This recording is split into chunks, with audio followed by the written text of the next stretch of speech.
On the south coast of Java, the latest boat tragedy unfolds.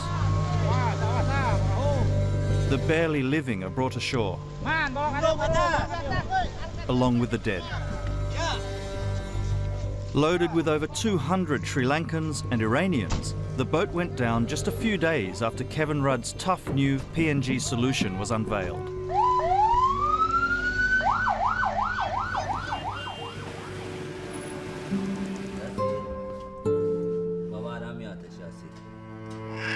In the closest hospital, survivors Masood and Ibrahim are attending to this small girl. پدر مادر این بچه همراه با این بچه 22 ساعت رو آب موندن تا اومدن نجاتشون دادن. اشخاصی هم بودن در عرض 2 ساعت تلف شدن به خاطری که لایف جاکت نداشتن. شنا هم بلند نبودن. خدا بود نجاتشون داد. At last count, 20 asylum seekers perished. In another ward, Fatima, also from Iran, recalls the horrors of the treacherous south coast. خیلی بد بود. خیلی بد بود. نداشتیم. به ما لایف جاکت ندادن. خیلی خطرناک بود. وقتی کشتی غرق شد خیلی بد بود. اصلا خاطرش پاک نمیشه از ذهنم.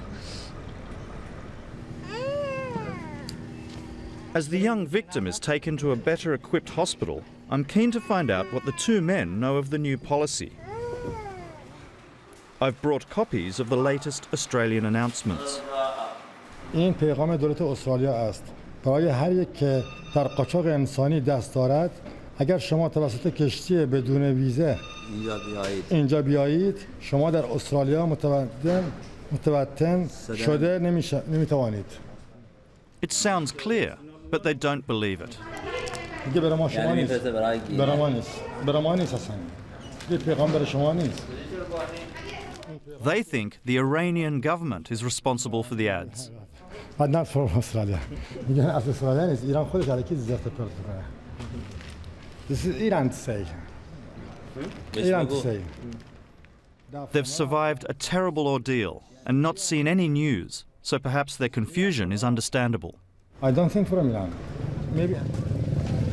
But there's no confusion with these asylum seekers. They're Hazaras, a persecuted minority in Afghanistan and Pakistan.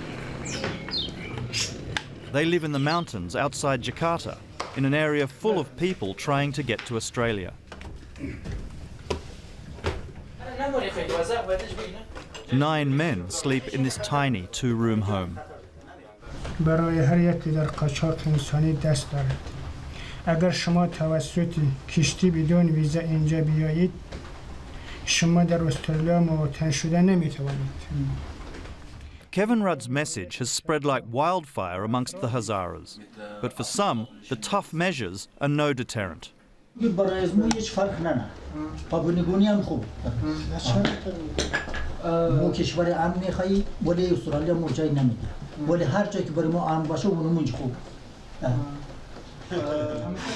Arif Hussaini, who's tried and failed 6 times to get to Australia by boat, says he'll try again. So you're happy to go to Papua New Guinea? Yeah, I'm happy because in Papua New Guinea there is a peace. In our country there is not any peace. That's why. And there's a view that PNG is one step closer to Australia. ما مجبوریم که از اینجا حرکت کنیم به طرف استرالیا. ما در پاکستان، افغانستان امن نداریم. ما کجا بریم؟ به کدام سرزمین بریم؟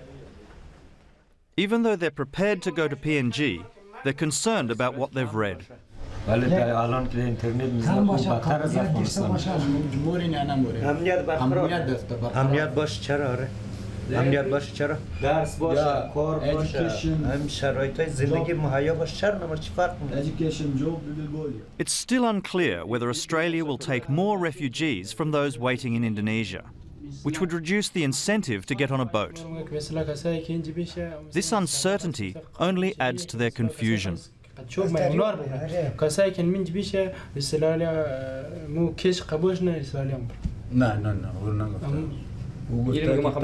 تنا ما خبر ندارم تنا که به حساب اینجا نوشته حساب چو بسته اور مبره نگفته که از اینجا تو مبره انم When they get the smuggler's call, they'll probably come here. The shop owner does a brisk trade in life jackets. Emang orang-orang pada bilang dari Jakarta aneh, kok di gunung beli begini katanya beli. Laku terus? Ya seminggu ya ada 20 biji, habisnya ada 30, ya tergantung sehari ada 5, ada 6. Kadang-kadang banyaknya ada yang kecil katanya. Untuk anak-anak, kata saya nggak ada, ini ada khusus dewasa. Kadang-kadang ban mobil pun yang dalamnya yang udah bocor saya tambal, dia beli juga. Right next door to the shop, an alleyway leads to another group of Hazaras. Orang Afghanistan di mana? Ini? Oh, okay. Makasih. Thank you. It's yet another group of young men who are not permitted to work or study. They spend their days watching TV. Kamal doesn't know what to make of Rudd's Pacific solution. I'm confused about the policy of Australia. Why Australia likes to send the people to Papua New Guinea. The Papua New Guinea is not a qualified country for resettlement immigrations. But why not? Everybody say he's a poor country. He's not civilized.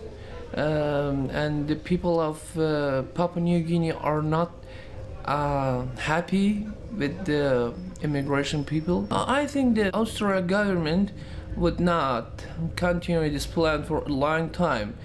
So you think it's just talk at the moment, and in the future the policy will change again?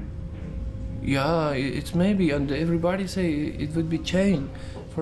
Majid Mosafari has just had his interview with the Australian Embassy in Jakarta, and he's waiting to hear if he'll be accepted. He says if not, he'll take a boat. منتظر جواب خواهم اگر جواب من نمد که اون خود من مجبور میشم که برم دیگه این شیشتم نموشه دیگه خوان اگر هر جایی که برد پاپونوگینو برد دیگه دو جای دیگه شی بود نارو برد هر جایی بود ما چیز نداره همین مشکلی چیز نداره ما مقصد جان ما سیفه دیگه. Our conversation is interrupted by news from home. More Hazaras blown up in Pakistan. Oh, really? Another one? Yeah, today another Hazara killed by terrorist group LAG, Lashkar Jangvi. Yeah. It's a reminder why they're stuck here, sometimes for years. They want Australia to open a processing centre to speed things up. But Indonesia is yet to agree. کسی که واقعی پناهنده است جانش در خطر است و کار از این جلدی در پناهنده اون کشورشون حالا فرق نمیکنه استرالیا ببره یا اونجا ببره هر کشوری ببره که این کارا اگه این دفتر اینجا بندازه دیگه کسی نمیره به کشتی کسی به کشتی نمیره. If asylum seekers are having trouble making sense of it all, so too is Indonesia's political elite. I think choosing Papua New Guinea as a place of processing is a good option, though. Tantowi Yahya sits on the influential Parliamentary Foreign Affairs Commission. While he supports Rudd's tough policy, he's missed the key point. There will be process. When they are clear, then they can sail to Australia. That's what I understand. That's not what the Australians are saying. That's what I understand so far. Okay. The boats will be sent to Papua New Guinea for processing. So those who are qualified and eligible, then they will be allowed to sail to Australia. That's what I understand. What is your understanding of Australia's new policy? The Vice President's senior advisor, Dr. Dewi Fortuna Anwar, says she's not surprised he's confused. So one should not fault our honourable member of Parliament if he's not fully informed about it. Maybe it is the job of the Australian side. Maybe the Australian ambassador here should make it his job to explain to the necessary stakeholders in Indonesia what the real implication of that agreement between Australia and PNG is.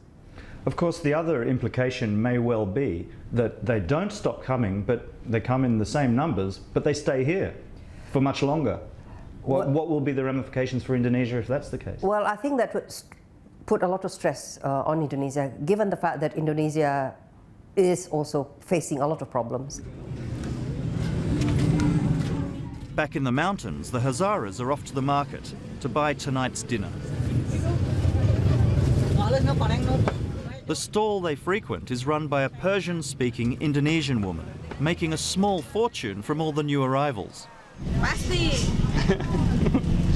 Bisa beli HP yang bagus. Rumah, mobil, pasti itu. Kalau orang Iran nggak ada, orang Somalia tidak ada, orang Afghanistan tidak ada, mungkin Jamila dan customer saya di Australia banyak loh. Ya, dari sini ke Australia banyak. Sejak mereka datang banyak-banyak, ya. Ini ganti produk atau? Ya, semua. Kalau Anda suka makanan mereka? Ya, sakit perut saya. Suka jualnya aja? Jual aja, saya suka uangnya saja.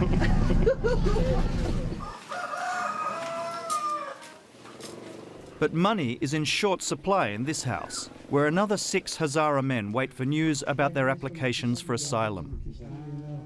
They were considering taking a boat, but not now. Has this new policy changed your way of thinking? They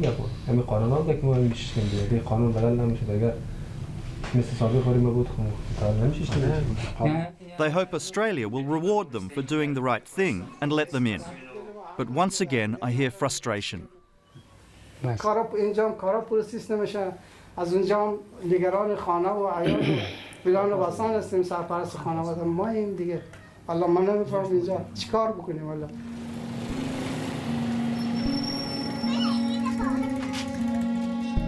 coincidence, Dateline was in this same house last year with another group of Hazaras.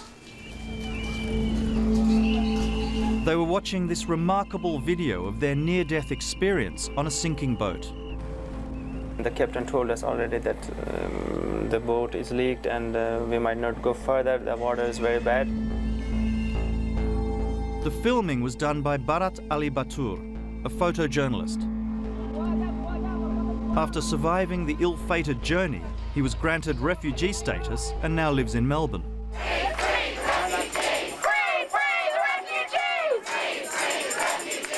He's working on a book and documentary about his journey. And these people deserve our support, not our hostility. Batoor knows only too well the situation for his fellow Hazaras and the impact of Australia's hardline policy. Because they have lost their loved ones and they have been carrying dead bodies every day on a daily basis. So like now they are just completely traumatized and they are overloaded, and they are much more traumatized by these new laws. So, and they don't know what they are doing, and they don't know what to do. So there's no more option for them.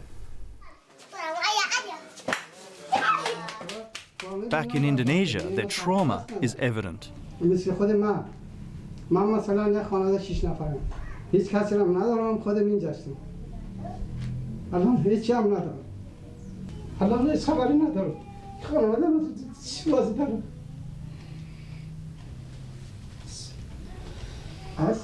احساسات جلوی حرف رو میگم نمیتونم حرف بزنم. His suffering is hard to watch, but then I meet an even more desperate group who may well form the next wave of boat people. We don't have the money, we don't have the passport, we don't have the nationality. They're Rohingya Muslims from Myanmar. Thousands are fleeing after deadly attacks from Buddhist extremists.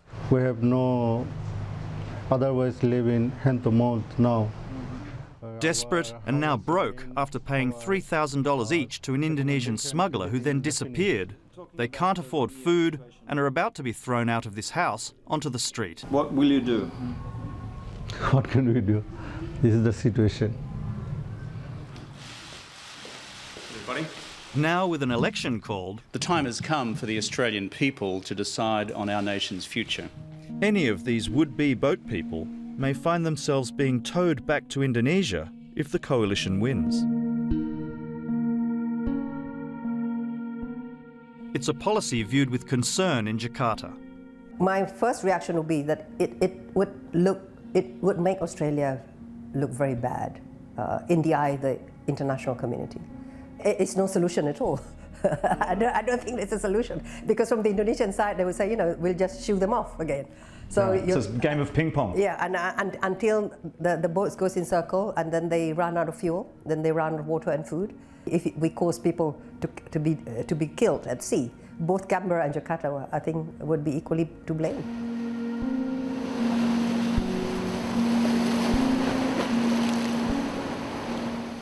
Now, even as the government and opposition try to prove who's toughest on boat people, there's no guarantee the boats will stop leaving these fateful shores.